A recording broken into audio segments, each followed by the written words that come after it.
Welcome to Unique Elections in U.S. History. As always, I am your host, Mr. St. Peter. The election we are discussing today is the election of 2000. But before we begin, let's refresh on what we've already learned about the electoral process. The official electoral process is explained in our United States Constitution, the supreme law of the land, which it has been since the year 1788 when it had been ratified or agreed upon by 9 of the 13 colonies.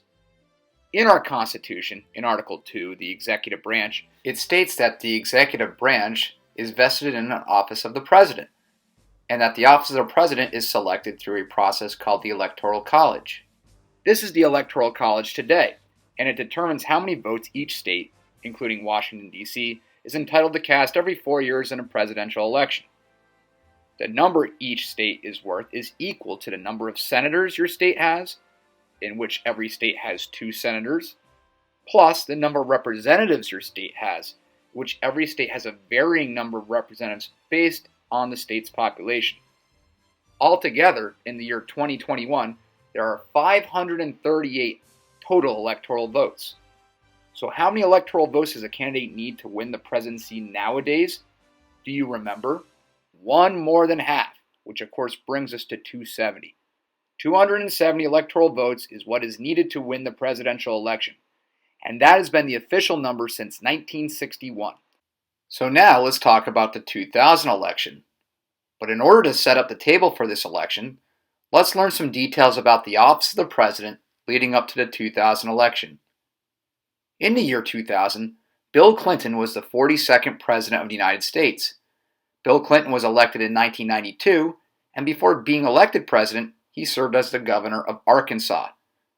Clinton had defeated President George H.W. Bush, also known as George Bush Sr., in Bush's bid for re-election in 1992. It indeed was a slightly lopsided contest, with Clinton winning 370 electoral votes. This election also saw a third-party candidate, Ross Perot, win almost 19% of the popular vote. But Perot did not carry a single electoral vote, which, as we know, is what is needed to be officially elected president. Psst, remember that, folks. That'll indeed be important later. Clinton had enjoyed a successful presidency, one that saw him be re-elected in 1996. In fact, Clinton was the first Democratic president to be re-elected since Franklin D. Roosevelt, who was re-elected 3 different times over his unique 4-term presidency. During the Clinton presidency, our country saw many positive increases. We saw the lowest unemployment rate and the lowest inflation rate in almost 30 years. We also saw the highest home ownership rate in the country's history. There was a dramatic drop in crime rates in many places, as well as reduced welfare costs. He became the first president to propose the first balanced budget in decades and achieved even a budget surplus. He became a global proponent for an expanded NATO, which stands for North Atlantic Treaty Organization. This led the United States to be more open to international trade, and our government led a worldwide campaign against drug trafficking. On a negative note, during his second term, Clinton became only the second president to be impeached by the House of Representatives. However, he was not dismissed by the Senate. To date, there has been no sitting president ever removed from office through our impeachment process. Despite this low point, President Clinton still held a strong 65% approval rating at the time of the 2000 election, which many felt like would benefit his potential Democratic successor. His potential Democratic successor was his own vice president, Al Gore. Gore was recognized for his initiatives with growing of the Internet age, or what he called the information superhighway. He also was a strong supporter of climate change. If elected, Al Gore would have only been 51 years old at the time of entering office, which in our history of presidents would be considerably towards the young side. Nevertheless, Al Gore was considered, to many, to be the most likely candidate to become the newly elected 43rd President of the United States. Gore's challenger in the 2000 election was Governor of Texas, George W. Bush, who was the son of 41st President George H.W. Bush. Leading up to the presidential election, Governor Bush had gained some momentum in many national polls. Many voters, despite President Clinton's steady approval rating, were beginning to indicate a certain level of Clinton fatigue, mostly attributed to constant coverage of the 1998 impeachment hearings and also First Lady Hillary Clinton's campaign for a New York senatorial seat. Governor Bush took advantage of this data, and to many, he represented himself positively in a series of 3 presidential debates with Vice President Gore. Although Vice President Gore was still the leader in most polls, some criticized him for being too stiff, arrogant, or reluctant, in contrast to his opponent Governor Bush. As the November election approached, most polls indicated a very even election, with some still giving Vice President Gore the slight edge. Another factor in this election was a long-standing pattern of American voters alternating between electing a Democratic candidate and a Republican candidate. In fact, since the year 1932, with the exception of George Bush Sr. in 1988, presidential elections for non-incumbent presidents had produced results that alternated back and forth between Democratic and Republican victors. On election night, the results came in as predicted, as most states in the Eastern Time Zone closed their polls at 7 o'clock p.m. News media outlets typically will call a state in favor of a candidate based on 3 factors. 1. The projected winner of the state based on many pre-election polls taken. 2. The early results as they are being calculated and reported. And 3. The results of several exit polls. Exit polls are surveys that are conducted after voters have voted at their polling places, where voters willingly report out who they just voted for. This is how most media outlets are able to call states either blue for Democrat or red for Republican. This gives us, the public, an updated result of an election prior to the election being finalized, as many West Coast states still have their polls open several hours after the closing of Eastern states, due to different time zones in our country. Oftentimes, states will be too close to call and remain neither blue nor red until results become more clear. But this method allows many American people to have an indication as to how the election is going prior to many turning in for the evening. However, another result of this process is that many voters in Western states may see some of the early indications of results and perhaps be influenced by them and how they will vote before their polls close. One of the states which appear to be trending towards a Gore victory was the state of Florida. Florida was a key state in presidential victory, as it carried with it 25 of the needed 270 electoral votes needed to win.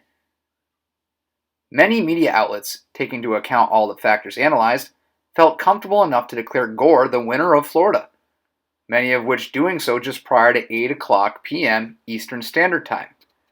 This victory set up a clear pathway for victory for Al Gore.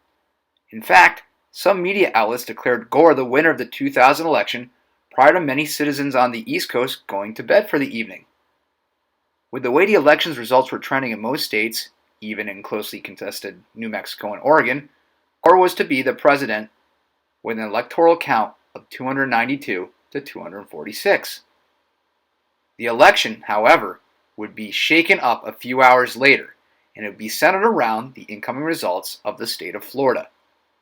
As ballots were continuing to be officially counted in the state of Florida, many of the anticipated numbers for Al Gore were not rising to represent what was indicated to many outlets during exit polls. One reason for this was that Florida is actually in 2 different time zones. Most of Florida is in the Eastern Time Zone, but the Panhandle section of the state actually lies in the Central Time Zone. So, some media outlets had indeed called the state in Gore's favor, even before the polls closed in the Panhandle counties. Yet the big cause for confusion occurred in the results from heavily populated Miami-Dade County. This county, which was populated with many voters, was anticipated to mostly support Vice President Gore. In fact, that is what most exit polls indicated, that most voters indeed had voted for Al Gore. However, the results that were officially being calculated by the state of Florida did not indicate such a result. This was due to something that would become famously known as hanging chads. What is a hanging chad, you might ask? Well, I'm sure you've seen them before. Have you ever used a hole punch on a piece of paper? You know when the punch circle does not get punched through completely and a piece of that circle is still hanging on? Well, that, my friends, is a hanging chad. The voting system in Florida was a lever-based system where you had to line up your ballot correctly and pull the lever, which would subsequently punch a hole next to the candidate of choice. For many voters, this system did not clearly represent their desired choice, as many ballots left hanging chads and were counted as a no vote because, according to state election law, it was not officially clear what the vote was. There were also no votes assigned to ballots that had dimpled chads, where the hole was not punched all the way through but only indented. Lastly, many voters did not have their ballots lined up properly, which actually led their vote to be cast for third-party candidate Pat Buchanan rather than for Al Gore as intended. It is for these reasons that just shy of 10 o'clock Eastern Standard Time, most of the major media outlets retracted their earlier declaration of Al Gore winning Florida and officially declared Florida too close to call. This would essentially erase the 25 electoral votes from Florida that were given to Gore, now dropping him down to 267, which is just shy of the required majority of 270 to win the election. And if these 25 votes were to go to George W. Bush, that would indeed increase his score to 271, and he would be the winner. While many Americans slept, and ballots continued to be counted in all states as well as Florida, many media outlets reported around 3 o'clock in the morning Eastern Standard Time that in fact Florida would go to George W. Bush, which would make him president-elect with 271 electoral votes. For months, America would be obsessed with reports of recounts, as well as the election results being challenged by the Democratic Party.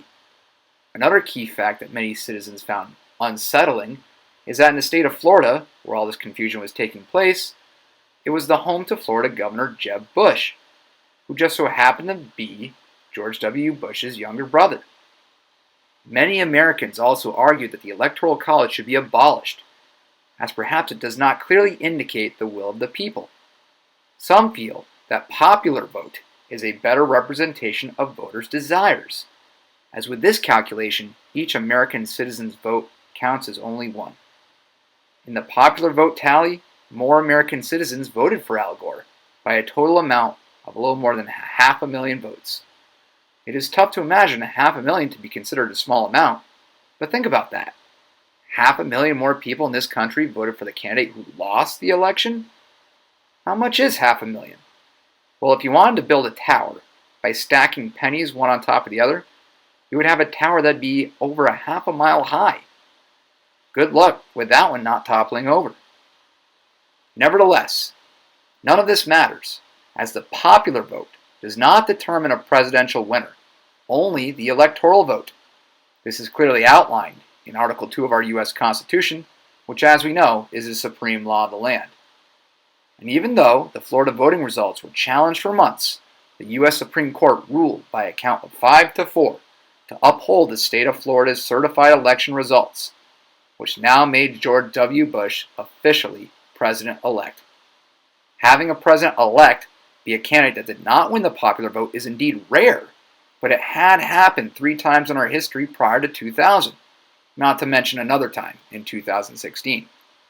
George W. Bush would go on to become our nation's 43rd president and would serve 2 terms. Thanks for watching. I hope you found this video informative and helpful. I'll see you again next time.